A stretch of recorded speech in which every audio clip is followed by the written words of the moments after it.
Long before Netflix taught us how to binge, Cleopatra kept Romans glued to their togas. With charm, smarts, and a whole lot of eyeliner, she played the Roman greats at their own game. Welcome to Livano Chronicles. Today, we're exploring how Egypt's last pharaoh outsmarted Rome. This is how Egypt's last pharaoh played Rome like a chessboard. But Julius Caesar hadn't fully secured his victory yet. He was stuck in Alexandria with no way out. Back in Rome, the news of Caesar's Egyptian romance hit like a bag of expired fish. His brother has just died and his first marriage ended in exile. So when Cleopatra strolled into town, all powerful and mysterious, he was sold. Only problem was she wasn't just any woman. He declared war on Antony and Cleopatra, labeling her the embodiment of evil. Did Cleopatra take her own life by letting an asp bite her? Or did she drink a vial of poison? The mystery continues to intrigue historians. But what's not a mystery is her legacy. From surviving civil wars to taking on Rome, Cleopatra proved that brains and beauty go hand in hand. Sure, she wanted to be adored, but she also wanted power, and she knew exactly what she wanted, whether that was a throne, a heart, or an entire empire. She lived life on her own terms, proving that sometimes being a villain means being misunderstood. What followed was the Battle of Actium, one of history's biggest naval battles. On one side, Octavian's fleet, on the other, Antony and Cleopatra's. Now, here's where Cleopatra's cunning truly shone. She sent her warships ahead under the command of her admiral, Agrippa, who switched sides and joined Octavian. Cleverly, she kept her main force, which included her flagship, the Argo, anchored further away. And when the battle started going south, she fled with her ships, leaving Antony behind. All this time, Octavian was waiting for Antony to take the bait, to chase after her. And he did. They sailed for Egypt, expecting to regroup and start over. But Cleopatra was already in Alexandria. By the time Antony reached her, it was too late. Her mind was made up. Despite his protests, she refused to fight. For her, the battle was over. But Antony, true to form, kept fighting until he was bleeding out in her arms. And that's when the dying general made his famous quote, "The dice are loaded against us," or maybe he said that about the battle. Either way, it was the end for them. She was a political force in her own right, the kind who could make or break his career. Still, Antony summoned her to Tarsus, where he was staying, to figure things out, and Cleopatra knew how to make an entrance. She sailed in from the sea wrapped in gold sails, carrying incense to mask her ship's smell, accompanied by musicians and feather fans. Talk about putting on a show. Now, Antony might have been a general, but he was also a hopeless romantic. So he immediately fell for Cleopatra. The two started an affair, and soon she was calling him her king. In fact, they acted like Hollywood royalty. They threw epic parties, hung out at their country estate, and generally made everyone back in Rome green with envy. But this was no ordinary relationship. Their love was a cold, hard alliance. Cleopatra financed Antony's campaigns and helped him govern Rome's eastern territories. They became partners in power, but everyone else, especially Octavian, saw right through it. He started spinning tales of how Cleopatra had bewitched Antony, claiming she had a fleet of warships, including a golden one that looked just like a giant beetle. Of course, it was all lies, but they worked. People were scared of Cleopatra, everyone was grossed out. People thought he'd gone native, that Cleopatra had put a curse on him, that she'd brainwashed him. He launched a propaganda campaign against Cleopatra, accusing her of being a witch and of turning Rome's greatest general against the Republic. In fact, he claimed that she'd made Antony build her a new palace in Alexandria, complete with a golden throne. But the real story was far less glamorous. It was about power.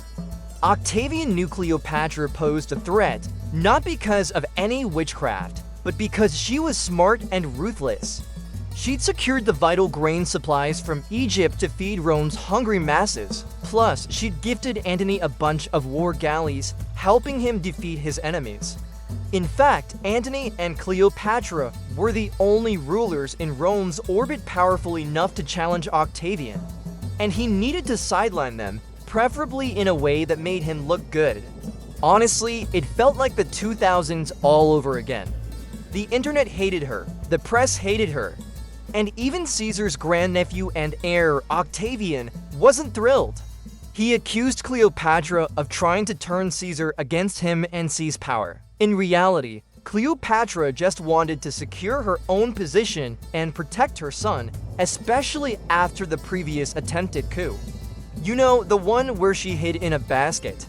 So she made her move to Rome with gold, jewels, and a massive convoy. She strutted through Rome like the Egyptian queen bee. She made everyone stare, and Octavian, he couldn't deny the spectacle, so he called for backup. Why? Well, there was a power struggle going on. Cleopatra had invited him there to help her resolve a dispute with her younger brother and co-regent, Ptolemy the 13th. But then the two fell out, leaving Caesar caught in the middle. See, Cleopatra wanted more power, but Ptolemy's advisors weren't keen on that. Actually, they really just wanted Caesar to leave so they could install Ptolemy as 10-year-old kid on the throne instead. But Cleopatra wasn't going down without a fight. As tensions rose, her forces and her brothers clashed, starting a full-blown war. And to escape it all, Cleopatra hatched one of her most brilliant schemes yet. Disguised as a member of Caesar's army, she managed to sneak into his palace unnoticed, hiding in a basket, possibly a linen sack. We can't be sure because the sources don't agree. Anyway, she found Caesar and presented herself, winning his respect and admiration. Together, they sided with Cleopatra and defeated Ptolemy's forces.